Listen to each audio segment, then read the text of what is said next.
La historia es un hecho total. No podemos ¿cómo podríamos explicar la historia del mundo sin la burguesía, que es su clase dominante? ¿Cómo podríamos explicar la historia de lo que está pasando hoy sin Macri, sin la burguesía argentina? La historia desde abajo puede ser muy simpática. Y ojo, métanse en la cabeza, un historiador es una mala persona. Si no me estuvieran grabando, yo diría que un historiador es un HDP y lo diría completo sin ninguna abreviatura.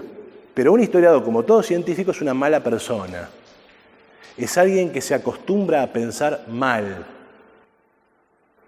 Piensa mal y acertarás. Serás un buen científico. ¿Y si Stalin tenía razón? ¿Y si Videla no es un asesino? ¿Y si los desaparecidos se lo merecían? Es intentando resolver las preguntas incómodas que la ciencia avanza, no intentando caer simpático. Uno podría desarrollar el discurso de los derechos humanos y todo el mundo va a estar de acuerdo.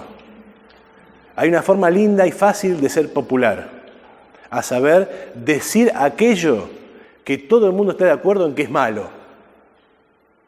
Y de los demás, blanco y negro, gris. Todo el mundo aportó algo. Pero la historia como ciencia no avanza de esa manera. De esa manera tal vez ganamos un concurso de popularidad. Tal vez nos ganamos muchos likes en Facebook. Pero la historia, como la ciencia, avanza cuando nos hacemos las preguntas incómodas. En esta cátedra vamos a defender a Stalin. Tercera, cuarta clase. Vamos a demostrar que Stalin tenía razón. En esta clase vamos a demostrar que Videla no es un asesino.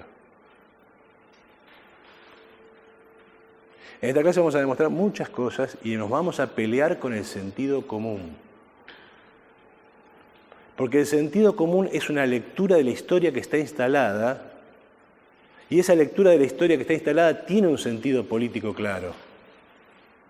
Y entonces la tarea del científico no es simplemente llegar al hecho, sino desmontar el marco que ya contiene al hecho y que ya le da un sentido y por lo tanto orienta una acción. Y la orienta con tanta firmeza que no nos damos cuenta que estamos siendo orientados. Muchas veces la gente se enoja cuando yo digo que un maestro es peor que un policía. Porque finalmente el policía es un represor, y sí, labura de eso, pero cuando mucho te va a machucar la cabeza. Un docente, incluso el más intencionado, te mete ideas en la cabeza. 5 horas por día, 5 días a la semana, 7 años para la primaria, 5 más para la secundaria. Durante 12 años te están diciendo muchas cosas. Dicho de otra manera, en el proceso de socialización, la educación cumple la función de naturalización de las relaciones sociales. Si nosotros somos científicos y queremos entender la sociedad, tenemos que desnaturalizar esas relaciones. El potencial liberador de la historia es su carácter desnaturalizador. El hecho de que puede mostrarnos las cosas de una manera muy diferente, incluso como ni siquiera lo sospechamos. Pero para eso hay que prepararse. Hay que prepararse ¿a qué? A hacer las preguntas incómodas y a animarse a sacar las conclusiones. No digo ya después a decirlas. Si no tienen esa perspectiva, dedíquense a la historia desde abajo. Todo el mundo les va a decir que son buenos, que son simpáticos y que gracias a ustedes la clase obrera por fin sale a la luz. Por dar un ejemplo.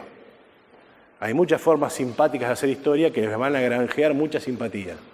La pregunta es si sin hacer las preguntas incómodas, realmente vamos a agregar algo de conocimiento a la realidad. Es decir, vamos a desnaturalizar un orden dado, vamos a desarmar, como diría Foucault, ese dispositivo de poder que se llama escuela, o lo vamos a reforzar.